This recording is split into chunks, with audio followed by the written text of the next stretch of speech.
ถือว่าทักทายสบายดีถือว่าช่วงนี้ก็สินเก่าสินเคยบ่ว่าสิเป็นทอง YouTube TikTok พี่น้องเพื่อนพิษมิตรไก่เคียงบ่ว่าสิเป็นชาวต่างแดนแผ่นYouTube ตอนนี้บ่าวบ่ค่ำสิมีนี่มา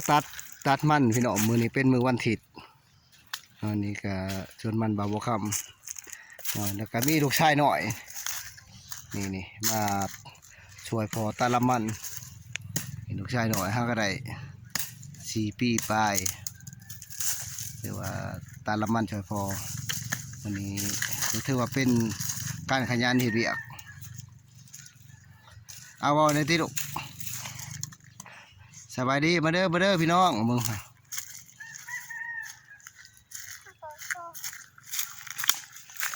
นี่บ่าวบ่ค่ำกำลังเริ่มเขาสวนต้นที่ช่องนี่แม่ติดกับเพื่อนพี่น้องนี่คือว่านี่เป็นสวนบ้านคือว่าสวนนาแล้วคือว่าได้ครับประมาณ40 กว่าล้านบ่พอนี้พี่น้องแล้วก็เริ่มมาตัดสวนต้นที่ช่องอีกกำลังเริ่มตัดอันนี้คือว่ามันปีนี้ก็ตายหลายอย่างห่างคาดว่าช่วงนี้คือสิได้อยู่ประมาณ27-28 ล้านมาตัดกับลูกชายหน่อยเมียก็เป็นรอยโซ่บ่สบายถือว่าเราก็ช่วยตัวเองได้ดูแลได้นึ่งเขาเห็ดกินตักเสือผ้าถือว่าได้และมีลูกชายหน่อยมาช่วยแล้วก็ลูกชายหน่อยลูกชายใหญ่2 คนกับเมื่อบ้านเมืองเก่าเข่งลาย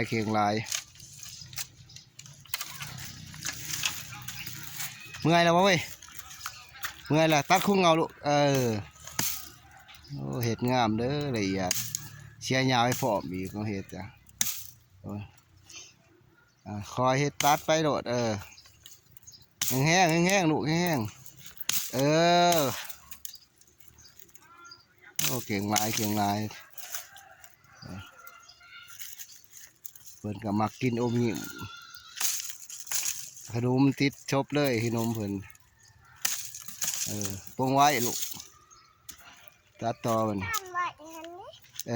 สั้นไว้ลูกแค่ไหนถือว่าสวนนี่บ่งามพี่น้องตกแห้งถือว่าปีกายนี่ก็งามอยู่ปีกายนี่แต่ปีนี้บ่งามปานใดแต่ว่าหัวงามดีอยู่พี่น้องปลูกหางหัวใหญ่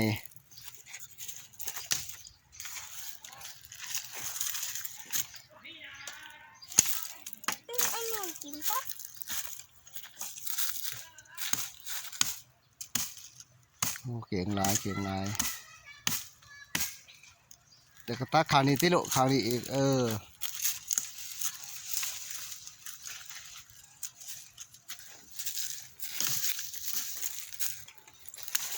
เดี๋ยวมื้อนี้เป็นมื้อวันอาทิตย์พี่น้องเป็นมื้อพักบ่าวบ่ค่ำสิพาไปใส่ดักหนูพี่น้องนี่ดักหนูพี่บ่เฮ็ดดักหนูแล้วก็เตรียมสิไปใส่เพราะว่าเห็นหนูกินมันก็เลยมันเป็นทางก็เลยบ่าวบ่ค่ำสิไปใส่ลองเบิ่งคันมันถือก็คือสิได้พี่น้องคันบ่ถือก็บ่ได้ฉันแลขอบอกขอบใจผู้ติดตามทาง YouTube บ่าวบ่ค่ำเพราะว่าทั้งพี่น้องเพื่อนมิตรพี่น้อง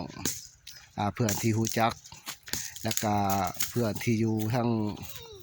ผังไทยพี่น้องเฮาแล้วก็สปป.ลาวแล้วก็มีลูกชายน้อย4 ปีปลายกำลังพึกในการออกให้งาน